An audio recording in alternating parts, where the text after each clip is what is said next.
Hey there, everyone. Welcome to another video. Today, I'm really looking forward to talking more things Saturn in Pisces. I've already done a video on Saturn in Pisces, looking at the houses in particular. If you missed that video, it's a couple of videos back. I'll put a description or a link to it in the description below. Also gave my first YouTube short, all things Saturn in Pisces, so 3 tips to navigate that. And on the weekend, I also gave a 3-hour webinar on Saturn in Pisces, which you can get via my website. Now, through teaching clients and everything, there's a few things that has occurred to me that didn't maybe kind of occurred to me, but I didn't really put too much weight on it through the last few months of really sort of meditating on and researching Saturn in Pisces for this transit. Firstly, is that there are probably quite a few people in the astrological community now that are fairly new, that have not sort of with astrological awareness lived through a Saturn sign change where it is not moving through a Saturn ruled sign. AKA, if you started in astrology before December, or after, I should say, December 2017, this is going to be your first Saturn transit, probably maybe talking with clients about it or studying it yourself. What does it mean to have Jupiter ruling a Saturn transit? 2, there's probably quite a few of you that don't remember the previous iteration and some of the collective themes of Saturn in Pisces. And 3, there's probably quite a few of you who weren't born yet. So that's what I really want to discuss in this video, to give you a little bit of a collective flashback, if you like, of the mid-90s. I myself was a teenager during that period of time. I was born in 1977, so I certainly remember it. It was a very big few-year period of transition, because by the time Saturn had gone through Pisces, I'd finished high school, I'd left home, I joined the military, I left the military and got married. Not married anymore, but and certainly not in the military anymore. But yeah, it was a lot of change and a lot of transition through my 10th house there. So yeah, I think I'm qualified to discuss it. So Saturn, let's get into it. Saturn is a planet that's really going to, it is about lots of things. And one thing that I sometimes, when people talk about it as a limit, I'm like, no, because it's really not the limit, because there's plenty of universe beyond Saturn, right? We discovered that back in the 1700s when Uranus was discovered. But Saturn does demarcate what is known versus what is unknown, what is seen versus what is unseen. And demarcation points change. This is one of the reasons I think why Saturn gets, gets a little bit more constructive, what's the word? A little bit more, it's better in a day chart, because when there's plenty of sunlight, you can demarcate those limits. Like, where are they? I can see them, I can recognize them, and I can work with them or against them, depending on your mojo there. But in the nighttime, you can't see that, don't past go. And that's where those night babies can get themselves in a little bit of hot water with Saturn. So it demarcates the limit. And, as I say all the time in my medieval shows and The Last Kingdom coming up, the movie, this idea of the gates of the city, and Saturn, you're either protected by those walls, or you've been banished from them, and you're on the outside and you're alone, and you are no longer part of that tribe or that city or that kingdom. And when Saturn describes a situation of someone who's down on their luck or is dejected or rejected in some way, shape, or form, then you're kind of out there, wandering the boundaries of the cosmos, and you're looking for a tribe, or you're looking to connect again. You're looking for something that perhaps gives some meaning and purpose. And this is what Saturn in Pisces tends to bring. That can be, when you think about Pisces, right, it's a water sign ruled by Jupiter. It's feminine and it's mutable. So it is a bit chaotic, right? It's feminine, it's water, so it can be emotionally changeable or chaotic in some respects. It's very internal and sensitive, and it's a dark sign. It's that last sign of winter before the fresh light and new hope of spring. And so Pisces has, Saturn in Pisces has that tendency to bind or connect groups, people, communities who are outside of Saturn's rings. Last time in the 1990s, we saw that in a massive fashion in music, in that kind of grunge era, where there was this amplification of that teenage angst, that I'm rejected and I'm emotional and I'm sensitive about it, and there's a lid on it and I have no outlet for it. And so there was a really massive outpouring of that in the 1990s, predominantly under that Cobain banner, that Kurt Cobain banner. But there was also plenty of, other avenues where that was explored. And so this is the thing with Saturn in Pisces. There's a lot of things we can look back on the previous transit of that isn't unique just to that transit. Things happen in the collective that also can happen at any other transit, but sometimes they speak quite loudly to the Saturn in Pisces theme. And it's really interesting when you think about Pisces, it can be the victim and the savior. And so in the instance of, Kurt Cobain being, who is a native of Saturn in Pisces, as his own music said, teenage angst has paid off well. Now I'm bored and old.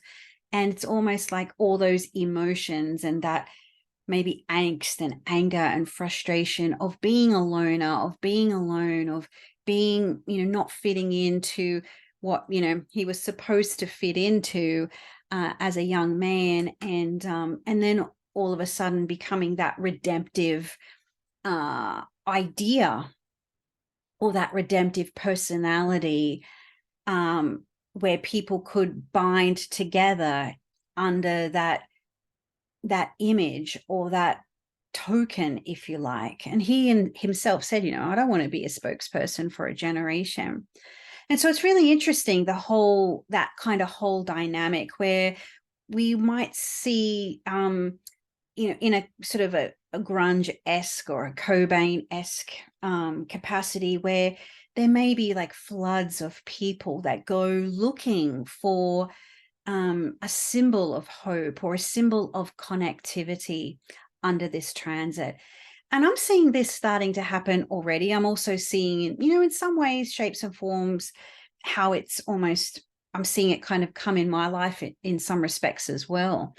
And so, we've had a lot of Saturn in the last few years. And as a part of that, there are different segments or portions of our community that have been ostracized, that are marginalized, that are not represented in some way, shape, or form. And then they form their kind of own micro communities, in a sense. And finding that connectivity through being dejected, being outcast, being banished from the kingdom, if you like. And so this is very much what Saturn in Pisces can bring, is a connective component to Jupiter-ruled things. So whether that is religion and spirituality, ideology, sharing a same or a similar ethos or value system. And this is something we saw a lot in the 90s. Obviously, I've used that kind of grunge metaphor because that is, it was a big part of that era of time, and a lot of people can relate to that. But it also happened in more kind of like political ways and religious ways as well.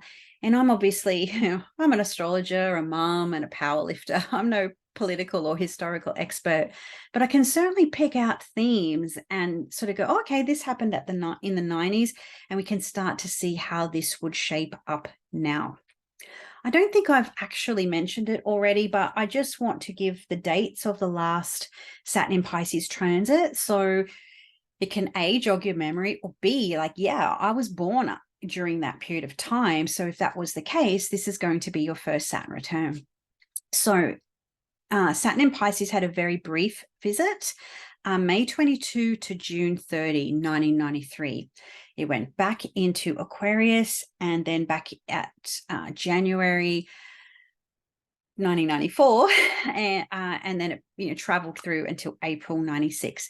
So 9 times out of 10, Saturn will have 2.5 years in a sign, but it spans over a 3-year period, because generally it will retrograde back into its, an adjacent sign before it fully changes again. Now, the idea of perhaps the dejected or the downtrodden or the rejected in some fashion, rising up in some way, is there was quite a few incidences where women who, not that I want to use this term, I'll use it in air quotes, the weaker sex, gaining, and this is Jupiter and Pisces, it's a feminine sign, gaining positions of authority or achievement that may have not been, available to them previously. So say, for example, I think Canada had its first woman prime minister. We had female priests or ministers in the Church of England. We had one woman, I think she circumambulated the Northern Hemisphere solo in a boat. So there was quite a few things where, women did things that were perhaps maybe traditionally male dominated, especially when we're talking about religion, because women just hold no positions of authority, generally speaking, in any kind of religious structure, the organization of religion as such. And I can't remember her name, it was Claire something, who did the circumambulation of the Northern Hemisphere. The fact that it was a female, Jupiter and Pisces, Saturn in Pisces, and Saturn also has traditional rulership with the ocean. So that was really quite interesting. Something else that seemed to really be quite prominent in the 90s, and as I said, it's not something that is unique to Saturn in Pisces, but extreme weather events involving water. So we had a lot of sort of serious typhoons in the Philippines, China, Macau. We had in Chile, there was called the White Earthquake. I'm just trying to spot my notes here where I found this. They were just sort of blanketed in snow, wind, ice, and cold. And a state of emergency was declared at that time. Earthquake in LA, which was quite severe, record cold temperatures in Indiana. And so again, Saturn is a cold, dry sign, water, Pisces. And we've just had Saturn move into Pisces. It's been in there a couple of days now. And the next new moon in Aries happens on the same day as the vernal equinox. And so often when we have lunations around equinox and solstices, it does tend to bring more intense weather events. So this is something we could also expect to see from a more collective standpoint, throughout the globe. Something else I found interesting about this cycle of time was, obviously I spoke about the Kurt Cobain situation. Another person who really encapsulated that era of time was Jeff Buckley, who was also born with Saturn in Pisces. And in one interview, he is quoted as saying, "I let emotion dictate the arrangement." And obviously he's talking about his music there, but there's something about Saturn in Pisces that might invite you to let the emotion dictate the arrangement of your life. And that invitation to remember that you're a human being, not a human doing. And so a little bit like when Jupiter was in Pisces, it seemed like a little bit of a buzzkill for some people because they were expecting those kind of Jupiter in Sagittarius results from a Jupiter and Pisces transit. And you're not going to get yang results from a yin transit. And this is what Saturn in Pisces is going to do as well, in the sense that you may not feel like you're gaining traction. You may not feel like you're gaining tangible results or quantified outcomes with Saturn in Pisces. You might start placing more value or more emphasis on life's intangibles, like your emotions, like connecting, like making time for people, music, art, magic. So this is also about letting the emotions dictate your arrangement. And that may not mean going for those outer worldly success. That's one way to look at it too. So yeah, if you do want a soundtrack for Saturn in Pisces and you're not really into alternative music, which was the theme of the mid-90s, like, it was literally called alternative music, or you're not into black metal, which was also big with Saturn in Pisces, which is came out of Scandinavia. Jeff Buckley is a good go-to if you want beautiful, magical, a softer flavor to your music as well. So of course, I think maybe I mentioned this in my previous YouTube video, or maybe I've said it elsewhere. I've spoken about this in so many different places now, I forget what I've said where. But we're going to see a whole lot more Jesus one way or another as a part of this transit. And so for you, it may not be Jesus. It might be, for you, it might be diving into some other form of metaphysics, spirituality, religion, philosophy, rituals of some type that are meaningful and purposeful for you. It might be organized religion. It might be more animistic traditions, whatever it is, but the idea of some sort of putting faith in something that's intangible and letting that be the guide or the wind in your sails, if you like, but at the same time not escaping into that, or not letting that be not letting that be the source of denial, or getting so identified with being marginalized or being an outsider that you lose sight of reality. So something else that was really quite potent during the 1990s was cults, suicide, like mass suicides, and suicide bombers and what have you. So just to give you a few ideas, if you don't remember or you don't recall, there was a cult called I'm going to forget the name now, and I can't see it right in front of me. The cult of the Solar Templar, I believe.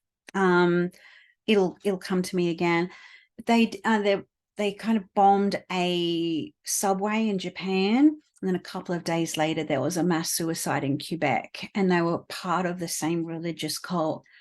The Taliban was founded during Saturn in Pisces. So this idea of a spiritual religious philosophy and people joining under that to oppose some other spiritual or group of people. So that's something to be mindful of. If you do get involved in a community, a group, in some way, shape or form, be mindful to try not to alienate yourself further from whatever it is you felt alienated from. So Saturn in Pisces can be the pathway to healing, as long as you don't get into too much denial about it, and use it as more of a foundation or a structure, as opposed to wanting to be saved or redemptive from it in some way, shape, or form. I think I've said some way, shape, or form quite in a few ways. Maybe we just need to find shape and form with Saturn in Pisces a little bit more harder. I mean, even Israel and the Vatican were able to find some, establish full diplomatic relations during this cycle.